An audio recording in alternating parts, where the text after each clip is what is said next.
How's it going? Fixing to stick a little motor on the YouTube. Actually, it's a 427. It's pretty much stock. It's got a it's got a little aggressive cam, not too aggressive. The lift is 481 and 490. Duration is 224 and 232. I built this guy for a guy who had actually bought a motor off of me at Charlotte Speedway one year, and he come back. It's been about 2 or 3 years now. He wanted one that's going to 65 Galaxy. It's a 427. Got 3 deuces on it. It's been balance blueprinted. It's got a C6 AER heads on them. We put hardened seats in it. Put stainless steel Cobra Jet size valves in it. It's got a Flamethrower 3 distributor, which, man, I'll tell you what, I've run these things so far in about 4 or 5 motors, and they're really good distributors. MSD wires, MSD coil. But I'll tell you, man, it runs pretty good, and I believe it'd be pleased with it. Like I said, it's going to 65 Galaxy, and it's all pretty much stock, other than, you know, the fact of the camshaft. But I just want to thank God today for saving me and giving me an opportunity to trust Him, and He's made my life so great, and I don't deserve none of His mercy. Each and every day I wonder why He even let me live this next day. He gives us mercy every day. You know, the preacher was preaching last Sunday on something to give an illustration I thought was so profound. You know, a lot of people out in this world, they're hanging on a profession.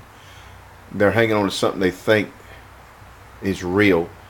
And they're hanging on to something that they repeated after a preacher, or something that they said that they want to attribute that to salvation.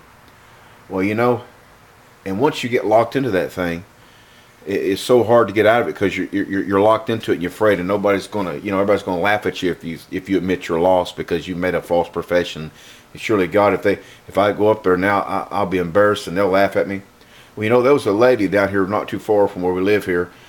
She was in the shower, and her house had caught on fire. And when she got out of the shower, she realized her house was on fire. She couldn't get out. There's no other way she could get out. The downstairs was burning. She was upstairs in the bathroom, and she jumped out the 2nd story window. She was buck naked. She didn't have nothing on but what she come in this world in. She was no clothes whatsoever, and she survived. And a lot of people say, well, man, that must have been embarrassing. Well, it might have been embarrassing, but what's the alternative of her burning up in that house? You know, and what a great illustration that a lot of people, they hold on a profession. They think, you know, God, if I go down there and admit that I'm lost, that my mama's going to think that I let her down, or the preacher's going to think I let him down. Hey, listen, what's the alternative? What's the alternative? Dying, going to hell? Friend, Jesus Christ died on a cross for you. He shed His blood for you. He's full of mercy. He will forgive you if you'll trust Him, if you'll seek Him, and He'll change your life. Well, we're going to try to start this thing up, and Lord willing, it'll crank, and maybe a blessing to you.